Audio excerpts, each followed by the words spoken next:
प्रधानमंत्री ने मन की बात कार्यक्रम में कारगिल विजय दिवस पर वीर जवानों को दी श्रद्धांजलि। कोरोना से बचाव के लिए की सतर्क रहने की अपील।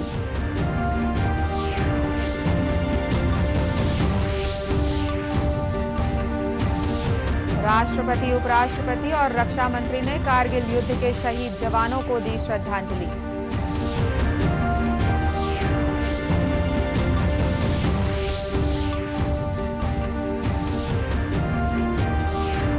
देश में एक ही दिन में कोरोना से स्वस्थ होने वालों का बना नया कीर्तिमान। छत्तीसगढ़ में कोरोना मरीजों की संख्या 60,000 के पार।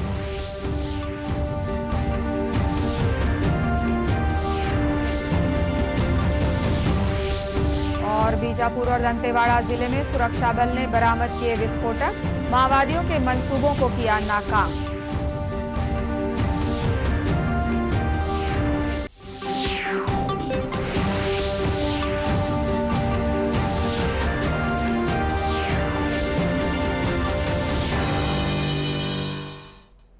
नमस्कार, आप देख रहे हैं दूरदर्शन समाचार। मैं हूं अनुराधा दुबे और अब समाचार विस्तार से।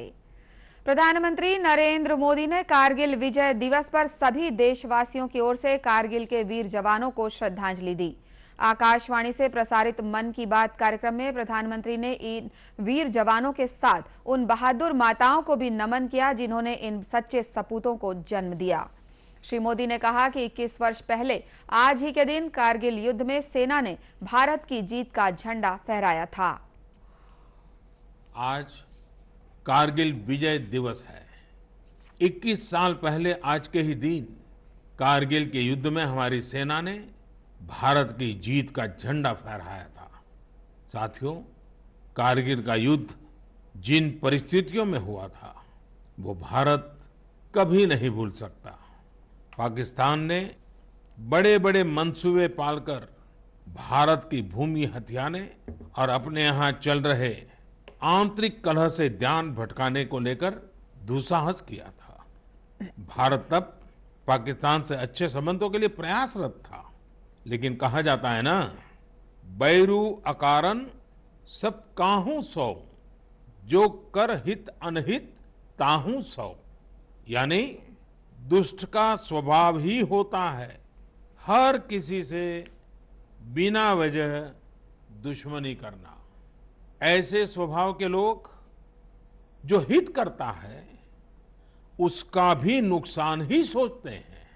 इसलिए भारत की मित्रता के जवाब में पाकिस्तान द्वारा पीठ में छुरा घोंपने की कोशिश हुई थी, लेकिन उसके बाद भारत की वीर सेना ने जो पराक्रम दिखाया, भारत ने अपनी जो ताकत दिखाई, उसे पूरी दुनिया ने देखा। आप कल्पना कर सकते हैं, ऊंचे पहाड़ों पर बैठा हुआ दुश्मन और नीचे से लड़ रही हमारी सेनाएं, हमारे वीर जवान। लेकिन जीत पहाड़ की ऊंचाई की नहीं, भारत की सेनाओं के ऊंचे हौसले और सच्ची वीरता की हुई। साथियों, उस समय मुझे भी करगिल जाने और हमारे जवानों की वीरता के दर्शन का सौभाग्य मिला। वो दिन मेरे जीवन के सबसे अनमोल क्षणों में से एक है। मैं देख रहा हूं कि आज देश भर में लोग कारगिल विजय को याद कर रहे हैं। प्रधानमंत्री ने कारगिल युद्ध के समय लाल किले से पूर्व प्रधानमंत्री अटल बिहारी वाजपेयी के भाषण का जिक्र किया, जिसमें उन्होंने दुविधा के समय काम आने वाले महात्मा गांधी के मंत्र की याद दिलाई थी। श्री मोदी ने कहा कि भारत में पिछले कुछ महीनों से एकजुट होकर जिस तरह कोरोना संकट का मुकाबला किया है, उसने अनेक आशंकाओं को गलत साबित किया है। प्रधानमंत्री ने आगाह किया कि कोरोना का खतरा अभी टला नहीं है, इसलिए इस समय और अधिक सतर्क रहने की जरूरत है। श्री मोदी ने लोगों से मास्क लगाने और 2 गज की दूरी का पालन करने की अपील भी की। प्रधानमंत्री ने संकट की इस घड़ी में जम्मू कश्मीर से लेकर उत्तर पूर्वी राज्यों तक विभिन्न क्षेत्रों में निस्वार्थ सेवा करने वाले नागरिकों की सराहना भी की, जिन्होंने कोरोना के खिलाफ जंग में अपने स्तर पर अच्छी पहल की है। श्री मोदी ने इस बात पर खुशी जताई कि कुछ लोग और संस्थाएं इस बार रक्षाबंधन को अलग तरीके से मनाने का प्रयास कर रहे हैं। उन्होंने इस त्योहार को स्थानीय उद्यम से जोड़ने की भी प्रशंसा की। आज कारगिल विजय दिवस है। इस मौके पर राष्ट्रपति रामनाथ कोविंद ने देश की रक्षा के लिए अपने प्राण न्यौछावर करने वाले शहीदों को नमन किया। अपने संदेश में राष्ट्रपति ने कहा है कि कारगिल विजय दिवस देश की सशस्त्र सेनाओं के निर्भीक संकल्प और असाधारण शौर्य का प्रतीक है। उन्होंने कहा कि इन शहीदों और उनके परिवारों के प्रति देश हमेशा कृतज्ञ रहेगा। उपराष्ट्रपति एम वेंकैया नायडू ने भी देश की अखंडता और संप्रभुता के लिए शहीद होने वाले युद्ध वीरों को श्रद्धांजलि अर्पित की है। अपने संदेश में उपराष्ट्रपति ने कहा कि इन शहीदों के साहस और शौर्य को हमेशा याद रखा जाएगा। रक्षा मंत्री राजनाथ सिंह ने आज नई दिल्ली में राष्ट्रीय समर स्मारक पर कारगिल युद्ध के सैनिकों को श्रद्धांजलि दी। इस मौके पर रक्षा राज्य मंत्री श्रीपद नाइक के अलावा प्रमुख रक्षा अध्यक्ष जनरल विपिन रावत और तीनों सेनाओं के प्रमुखों ने भी श्रद्धा सुमन अर्पित किए। सूचना और प्रसारण मंत्री प्रकाश जावड़ेकर ने भी कारगिल युद्ध के शहीदों को श्रद्धांजलि अर्पित की है। अपने संदेश में उन्होंने कहा कि देश के बहादुर जवानों ने अदम्य साहस दिखाते हुए कारगिल को मुक्त कराया था। उधर कश्मीर घाटी के द्रास इलाके में स्थित कारगिल युद्ध स्मारक पर लेफ्टिनेंट जनरल हरविंदर सिंह ने एक विशेष कार्यक्रम में शहीद जवानों को पुष्पांजलि अर्पित की। कारगिल युद्ध के समय भारतीय सेना में छत्तीसगढ़ के कुछ नौजवान भी शामिल थे, जिन्होंने भारतीय सेना की विजय में अहम भूमिका निभाई थी। इन्हीं में से एक हैं बिलासपुर के सुशील शर्मा, जो उस समय सिग्नल रेजिमेंट में नायक के पद पर कार्य कर रहे थे। दूरदर्शन समाचार के साथ अपने अनुभव साझा करते हुए उन्होंने बताया कि युद्ध के समय सिग्नल रेजिमेंट सैनिकों को तत्काल संचार सुविधा उपलब्ध कराने का काम करता है। उन्होंने भी कारगिल युद्ध के समय अपनी इस जिम्मेदारी को बखूबी निभाया था। तो हमारा काम था कि उनको कम्युनिकेशन प्रोवाइड करना। जैसे मान लो कहीं पर यूनिट आई तो वहाँ पर रुके, तो हमारा काम है उनको टेलीफोन तुरंत टेलीफोन देना, डाटा केबल देना, ताकि वो कम्युनिकेशन करें और बातचीत करें। जो दिल्ली या जहाँ से भी उनको जो उनके सीनियर सुपीरियर जो आर्डर दें तो उसको सुन के आगे फॉलो करें और आगे जाए। तो हमारा काम था सिर्फ उनको कम्युनिकेशन प्रोवाइड करना। सुशील शर्मा ने बताया कि ड्यूटी के समय विपक्षी सेना का जवान यदि भारतीय सेना द्वारा पकड़ लिया जाए या उसकी जान चली जाए तो ऐसी स्थिति में हमारी सेना उसके शरीर का भी पूरा सम्मान रखती है।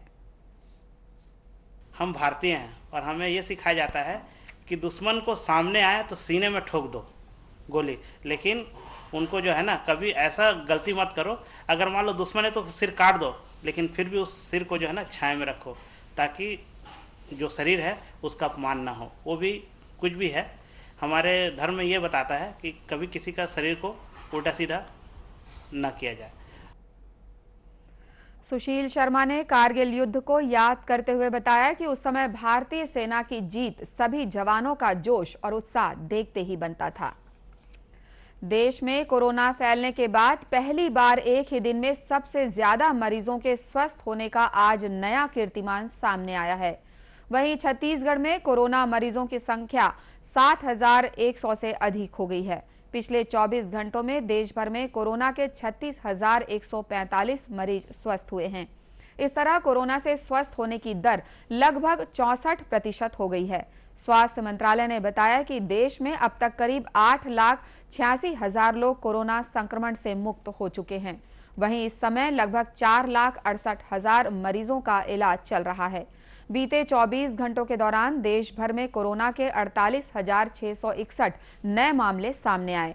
इस बीच भारतीय आयुर्विज्ञान संस्थान परिषद ICMR ने बताया कि कल एक ही दिन में देश भर में 4,42,263 नमूनों की जांच की गई, जो कि एक कीर्तिमान है। छत्तीसगढ़ में कल रात तक कोरोना के 344 नए मामले सामने आए थे। इनमें रायपुर के 134, दुर्ग के 93 और बिलासपुर के 23 मरीज शामिल हैं। वहीं प्रदेश में अब तक 4,683 मरीज स्वस्थ हो चुके हैं। आज बस्तर जिले में कोरोना के 11 नए मरीज मिले हैं। इसके बाद जिला प्रशासन और स्वास्थ्य विभाग द्वारा प्रभावित क्षेत्रों में सभी आवश्यक इंतजाम किए जा रहे हैं। उधर मुंगेली में पिछले दिनों कोरोना मरीजों की लगातार बढ़ती संख्या को देखते हुए पुलिस ने नगर में फ्लैग मार्च किया।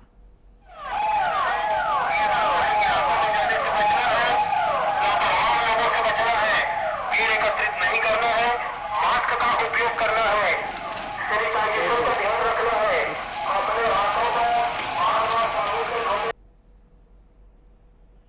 इस दौरान पुलिस ने लोगों को कोरोना से बचाव के लिए निर्धारित निर्देशों का पालन करने की अपील की। जिले के अतिरिक्त पुलिस अधीक्षक सीडी तिर्की ने बताया कि पुलिस द्वारा शहर के प्रमुख इलाकों में लगातार गश्त की जा रही है। साथ ही मास्क नहीं लगाने वालों पर कार्रवाई भी की गई है। क्षेत्र के जनताओं को लॉकडाउन का पालन कराने के लिए हमने फ्लैग मार्च निकाला था और जनता को आवश्यक समझाइश दी जा रही है कि लॉकडाउन का पूर्ण रूप से पालन करें। जो मास्क नहीं, इतनी समझाइश देने के बावजूद भी जो व्यक्ति मास्क नहीं पहन रहे हैं उनके खिलाफ में कार्रवाई की जा रही है और उनके खिलाफ में फाइन भी की जा रही है और फाइन नहीं पटाने वाले के खिलाफ में अपराध भी पंजीबद्ध किया जाए। इस बीच मुख्यमंत्री भूपेश बघेल ने आईसीएमआर के महानिदेशक प्रोफेसर बलराम भार्गव से टेलीफोन पर बात की। उन्होंने प्रदेश में कोरोना के नियंत्रण के लिए प्लाज्मा थेरेपी सहित अन्य उपायों पर विस्तार से चर्चा की। बीजापुर पुलिस ने माओवादियों द्वारा बिछाई गई बारूदी सुरंगों को निष्क्रिय कर दिया है। मिली जानकारी के अनुसार बासागुड़ा क्षेत्र में माओवादियों ने करीब 40 किलो विस्फोटक कच्ची सड़क के नीचे छिपा कर रखा था। बताया जाता है कि बासागुड़ा और तर्रेम के बीच इन दिनों सड़क निर्माण का कार्य चल रहा है। माओवादियों ने इसी मार्ग पर विस्फोटक लगा रखा था। बीती रात गश्त के दौरान केंद्रीय रिजर्व पुलिस बल और कोबरा बटालियन के जवानों ने गश्त के दौरान इस विस्फोटक को निष्क्रिय कर दिया।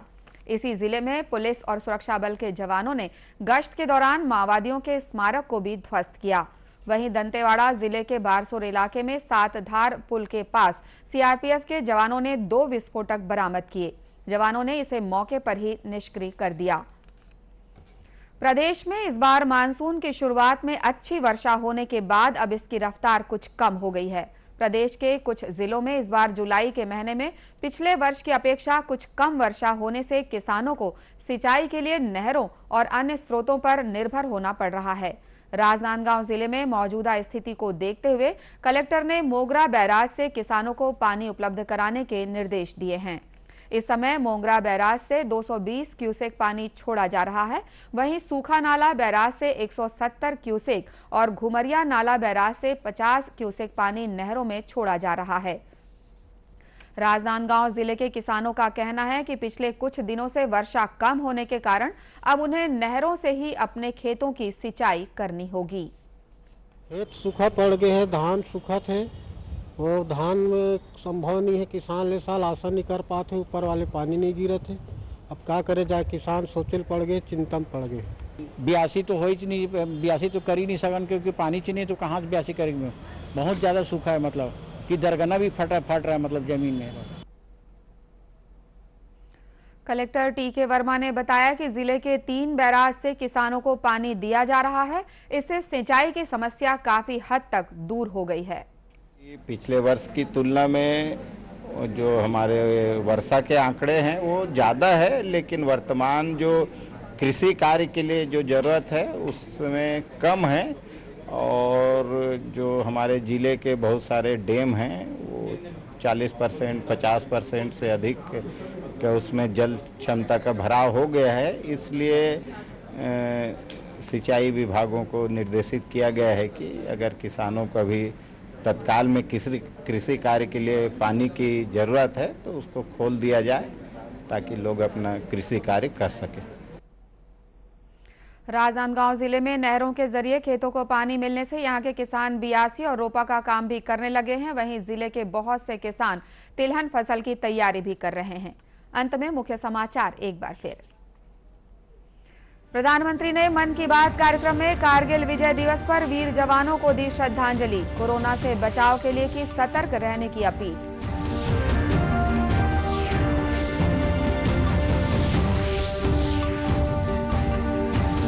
राष्ट्रपति, उपराष्ट्रपति और रक्षा मंत्री ने कारगिल युद्ध के शहीद जवानों को दी श्रद्धांजलि।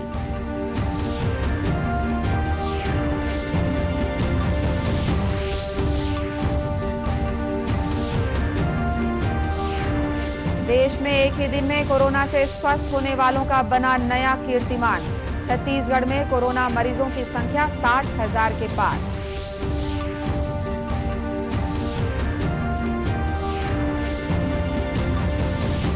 और बीजापुर और दंतेवाड़ा जिले में सुरक्षा बल ने बरामद किए विस्फोटक, माओवादियों के मंसूबों को किया नाकाम। इसी के साथ ये समाचार बुलेटिन समाप्त हुआ। नमस्कार।